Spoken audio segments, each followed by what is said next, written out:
मैं आज इस बात को लेके चलना चाहता हूं। मैं अभी अपने सारे अलग अलग विभागों के बारे में बात हुई, यद्यपि यह बात सही है कि एजेंडे को बात करी। मैं आपके बीच गर्व से कह सकता हूं कि भारतीय जनता पार्टी का संकल्प पत्र यह हमारे लिए अपनी पवित्र धर्म ग्रंथ की तरह है, ये गीता रामायण की तरह है। एक एक अक्षर से 5 साल तक हम अपने इस एजेंडे को लेकर आए सरकार बनाने के लिए। 1 महीने की सरकार के लिए नहीं है, ना 13 महीने की सरकार के लिए। और हम और आप 5 साल बाद बात करेंगे कि आप और हमने जो निर्णय किए थे, अपने संकल्प पत्र को लेकर आगे बढ़े थे, तो हम किस रूप में आगे बढ़े।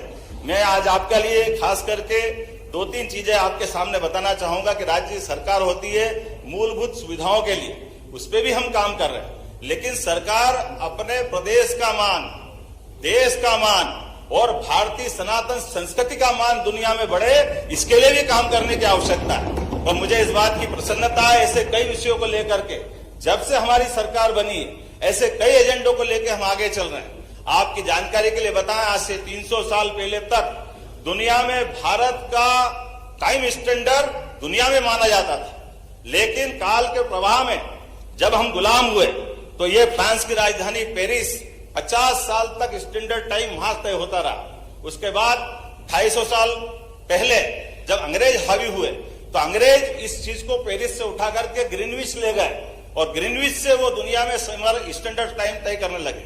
अब ये आप अंदाज लगा लें, कहने के लिए हम पूर्व के देश है, वो पश्चिम के देश है, और ये जो समय की गणना का केंद्र है, आप कभी अंदाज लगा लो आज भी कितनी बड़ी विसंगति है। आप उमंग भाई बताइए, यहाँ दुनिया में 2 प्रकार के ही प्राणी पाए जाते हैं। एक प्राणी जो सूर्यास्त से अपनी दिनचर्या चालू करते और अपने सूर्यास्त के बाद अपने सूर्योदय से चालू करते, सूर्यास्त में खत्म करते। दूसरे प्राणी रात्रि या निशाचर वाले हैं। लेकिन मध्य रात्रि में कौन से प्राणी अपनी दिनचर्या चालू करते हैं?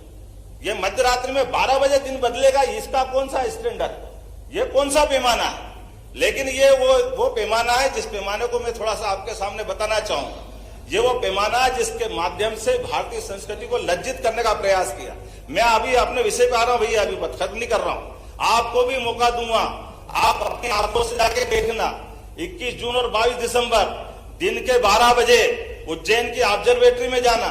एक शंकु यंत्र है, 300 साल पहले बना है और आधुनिक साइंस की दृष्टि से जीपीएस है फिजिक्स का बना हुआ, जहां से आप डिसाइड कर सकते हैं कि दुनिया का सेंटर पॉइंट कौन सा है। आपको गर्व होगा वो उज्जैन और डोंगला है, जहां पे 23.26 अंश मिलेगा। लेकिन ये हमारे आधुनिक साइंस के आप उपकरण भी बता रहे हैं, जो हजारों साल से हमारे पूर्वज जानते थे।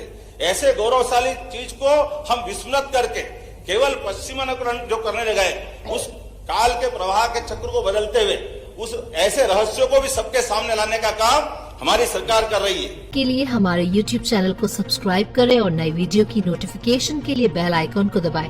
अगर आप ये वीडियो Facebook पर देख रहे हैं तो लाइक जरूर करें और ज्यादा से ज्यादा शेयर करें। धन्यवाद।